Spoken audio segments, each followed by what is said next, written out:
জুলাইতে যারা আহত শহীদ এই পরিবারগুলোর কল্যাণের জন্য আমরা খুবই কনসার্ন এবং এ ব্যাপারে আমরা প্রয়োজনীয় ব্যবস্থা গ্রহণ করব।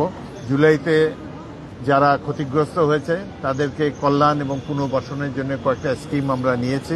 ইতিমধ্যে আমরা আজকে আরো যারা জুলাই যোদ্ধাদের মধ্যে যাদের ছেলেমেয়েরা শহীদ পরিবারের ছেলেমেয়েরা লুকড আফটার হয় না, তারা অনেকে স্কুল থেকে ড্রপ আউট হয়ে গিয়েছে, তাদেরকে আমরা আবার শিক্ষা ভাতা দিয়ে স্কুলে যাতে তারা পড়াশোনা করতে পারে সে ব্যাপারে আমরা উদ্যোগ গ্রহণ করব। এছাড়াও ছোট ছোট ব্যবসা যারা হাত পা চলে গিয়েছে, যথেষ্ট কর্মক্ষম নয়, তারা যাতে কিছু খেয়ে দেয় তাদের জীবন কিছুটা সুখময় হয় কিংবা তারা যাতে বেঁচে পড়তে থাকতে পারে স্বাচ্ছন্দ্যের সাথে, সেজন্য তাদের জন্য ছোট ছোট ব্যবসা প্রতিষ্ঠান খোলা যায় কিনা এ ব্যাপারে তাদের সাথে আমরা বৈঠক করছি এবং তাদেরকেও পুনর্বাসনের জন্য আমরা উপযুক্ত পদক্ষেপ আমরা গ্রহণ করব।